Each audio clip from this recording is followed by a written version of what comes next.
Hey, what's up guys? So today's video is kind of different. I kind of wanted to go into a deep dive on how I went about making the main sort of guitar type synth sounds in Digital Warrior. So if you heard the song, you know that there's no guitars in the song whatsoever. It's all synths that were ran through a guitar, like a sort of typical guitar bus for me. So yeah, before we sort of dive into this, I'm going to play a short segment of the song, just in case you haven't heard the song already. So yeah, here it goes.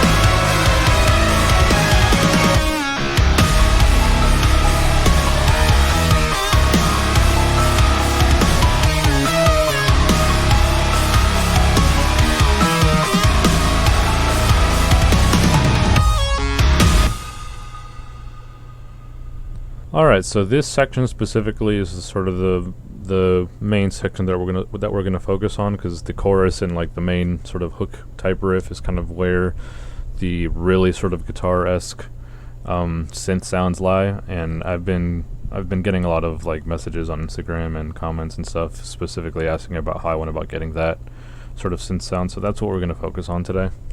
So right off the bat, you'll see that I'm actually layering a couple instances of Serum to actually get the full sound, So so let me actually solo all this out. So this is what you're hearing in the song. This is like this is all of it on its own, soloed out, so you can really hear what's going on.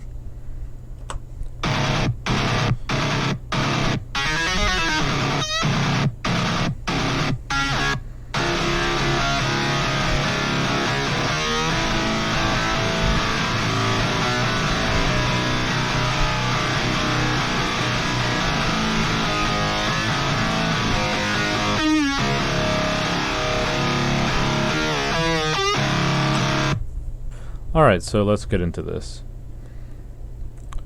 So before I even started making the synths for the song, I knew that I wanted to make synths that would be able to stand on their own without an actual guitar, right? I wanted synths that would basically be the guitar for the song. So knowing that that's what I wanted, I had to sort of, think and be like, okay, what makes a guitar sound like a guitar? And to me, the most distinctive thing that makes a guitar sound like a guitar is being able to hear that pick attack, right? So obviously I wanted to make synths that had that sort of distinctive quality to them, that had that like very audible transient pick attack type sound, whatever you want to call it. So yeah, so that was the number one thing that I wanted to achieve. And to achieve that, it's actually not that difficult. So yeah, so let's kind of go into this. So obviously I'm using Serum. So to get that sort of transient type sound, I'm using two LFOs here to do it, both of which are actually sort of being used as envelopes. So I've got the envelope box clicked or checked off. So with this first LFO, I'm going for a transient type sort of pick attack sound. So I have to basically tell the LFO to modulate the filter in this case to start higher and then sort of come down over a period of time, and that's going to sort of give this this effect that sounds like that's got some sort of like transient type quality to it. So if I were to solo this one out on its own, so let me actually bypass both of these real quick. Bypass and bypass. So here's what the synth sounds like without the LFOs, so without that sort of pick attack type quality to it. Oops, wrong synth. Here we go.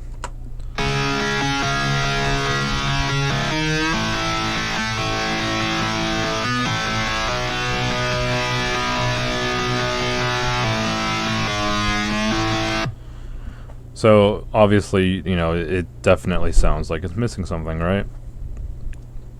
So let's turn this first LFO on. just so you can already hear the difference just with the first one.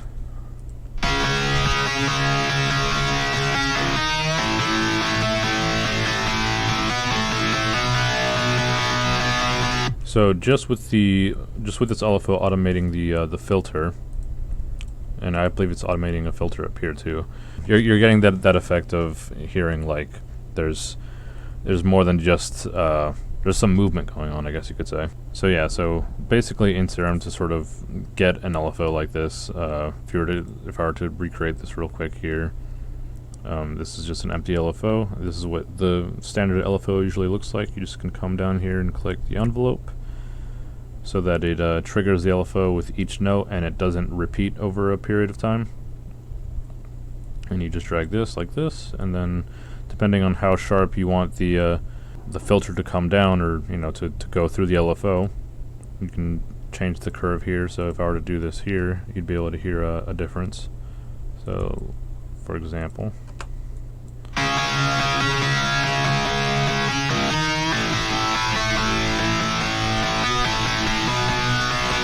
so that's the first LFO. So then the second LFO, which is in my opinion probably the more important one, this one is tied to pitch.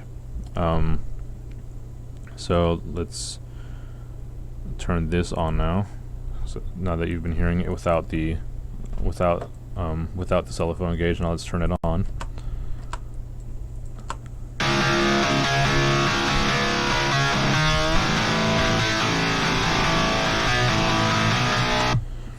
Now you can really sort of make out that there's like a transient sort of happening, right? So this little trick I actually picked up from designing drums in Serum. This is kind of a typical thing that you do with like a kick drum or something, where you set up the LFO so it starts at a high pitch and comes down to a low pitch in a very very rapidly, and it gives that sort of transient type effect to it. So just like with with the other LFO, I could show you how to make this one real quick. Or let's use this other empty LFO. So obviously you would take this band and move it all the way over here, and then you just drag the curve to like a really steep looking curve here. And then you would just drag the LFO to wherever you want the modulation to happen. So obviously in this case, I dragged the LFO to this little area, which modulates the pitch in both of the oscillators, and so you get that sort of transient effect on top of the sort of filter modulating as well. So it all just kind of comes together and makes this very distinctive kind of attack. It gives the synth this very distinctive attack to it, which gives it that quality that is akin more to like an electric guitar, right? So from here, that's basically the fundamental of sort of making this style of like synth, getting that sort of guitar type sound. So from here, it's just basically messing with different wavetables and finding what you think sounds cool. In my case, I ended up blending a square wave with this subby saw type wavetable here that I'm pretty sure it's part of the analog category. Yeah, it's right there.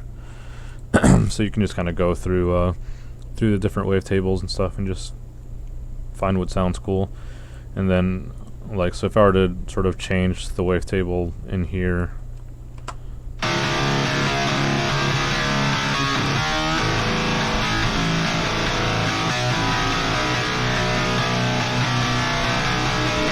it gives a different sound based on what wavetable you have, but it still keeps that sort of basic fundamental pick attack sound because of the LFOs, which is what I wanted. So then the other sort of like fundamental thing that you need to do is this is specifically with Serum, is turn up the Unisons.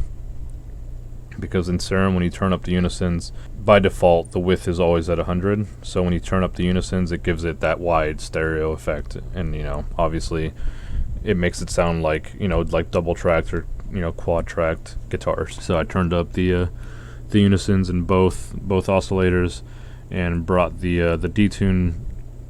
I didn't want them to sound like super out of phase or out of tune or anything, so I brought that down quite a bit so that they're pretty in tune and sound pretty full and massive without, I don't know, sounding weird, I guess. Like if I were to turn this up, if I were to turn these up, this is what it would sound like.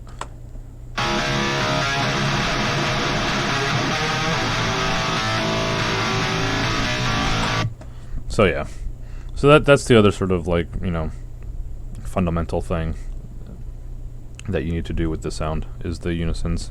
From there you can sort of experiment with what's in here before you process it with the guitar signal chain. Obviously I didn't want to do too much.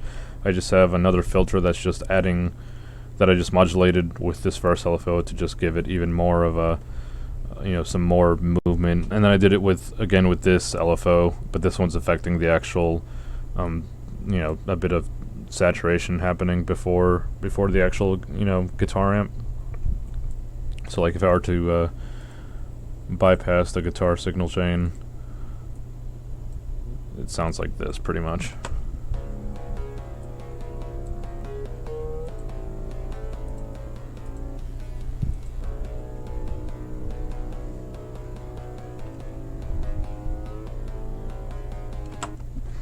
And then obviously with this EQ, I've boosted the mids quite a bit because that's kind of a staple when it comes to like sort of the Djent kind of sound, is having pushed mids. So I wanted to keep that sort of idea with the synths, and obviously it helps to give that sort of more heavy guitar type sound. But yeah. So now let's turn this back on. So that's like the sort of basic, I guess what you could call the normal like strumming or open notes type synth sound. And then to get the more palm muted sound, for the most part, pretty much everything is the same in terms of like the fundamentals. Obviously, you can apply things a bit differently, which I kind of did here. So like instead of using the LFO specifically for automating the filter, I just did it with one of the envelopes, but you could have just as easily done it with one of the LFOs. But yeah, so to get the sort of palm mute sound, the important thing is the type of filter that you're using.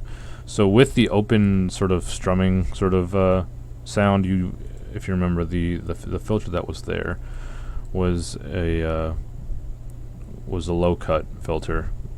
So basically it's allowing all of the high stuff to come through and cutting out some of the low stuff, right? And it gives it that sort of open note kind of sound, right? So with a palm mute, it's basically the opposite, right? Because whenever you palm mute, when you palm mute, it's basically like having a filter on your DI. It's kind of the easiest way to sort of envision that. So I basically had the same sort of idea here. So just like before, I have in this case, it's just one of the envelopes with that sort of shape starting, real high and then coming down. And I have this on the filter. This is a high cut filter. So if I were to show you real quick, if I were to bypass this,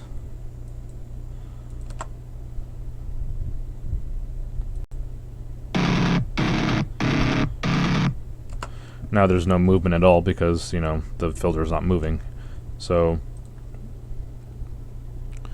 let's activate it again, and now that we've got it activated, now the filter is actually going to move from a higher point to a lower point, and giving it that sort of purr or growl, you could say, that you sort of get from that palm mute. So yeah, it gives it that sort of distinctive palm mute effect. And then we have this LFO here, which is just doing the same thing that was that the second LFO was doing in the other synth. or instance of Serum. It's just affecting the pitch, to get that sort of audible click, sort of pick attack type, sound. And then from here, I don't think I'm automating the saturation at all here. Yeah, so that's just staying. So then I've got this filter here, which isn't automating with anything either. I basically put this here. Think of it as like it's almost like a tube screamer, right? So without a tube screamer, the palm mutes specifically tend to be a bit muddier. So for example,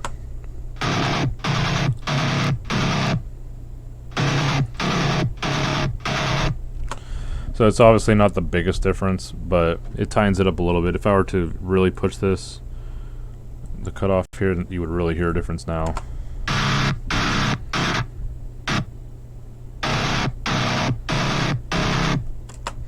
So yeah, I just wanted to tighten it up just a little bit. And then for the oscillators, I'm just using just the basic saw shape for both. Just like before, you can sort of mess with these and just kind of find another wavetable that you think sounds cool or whatever. The fundamentals of the sort of guitar type sound are already there. And then obviously, like before, the Unisons I've turned up, and the detune is come down quite a bit to keep it from sounding phasey or out of phase rather, and just really weird or wonky. So yeah, so that's basically the whole approach to that kind of sound. Oh, one last thing that I just remembered. I always turn on the monophonic. I always check this off, and I check off the legato, so that way, basically, like chords don't happen. So like if you want to do chords, then you would uncheck these. But I don't really use the chords when I'm doing this kind of stuff, just because of I don't know. I really like just the single note growling of the synths. So I always have it on. I always have this stuff on, and then with that on, that's how you're able to do like the sort of slides.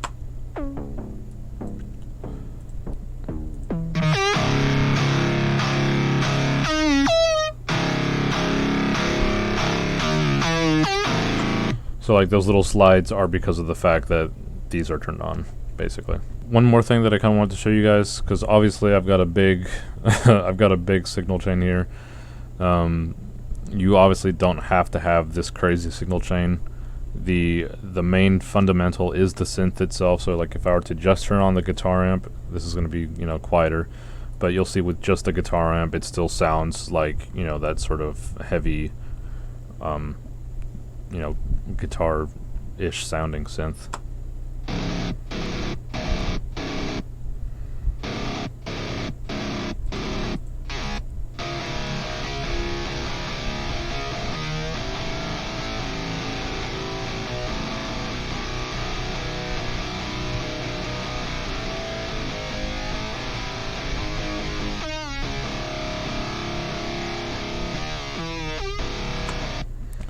So yeah, and then another thing, if you're wondering why there's like two versions of this sort of big strum kind of open note sounding synth, is just basically in this first one I've got it set to where the square wave is an octave higher than this subby saw oscillator, whereas in this one they're both at the same octave. So that's the only difference, basically. So yeah, so that's basically it for this video. I'm not really gonna go into like the guitar bus itself, just because that's obviously, as you saw, there was a lot in there, and I kind of wanted just to keep this focus on the synths, because understanding this sort of concept will allow you to use whatever guitar or signal chain that you want to use. It doesn't have to be mine specifically. You're still gonna get a pretty cool sounding sort of synth guitar, you could say. So yeah, so that's pretty much it for this video. I hope you guys enjoyed it. So yeah, see ya.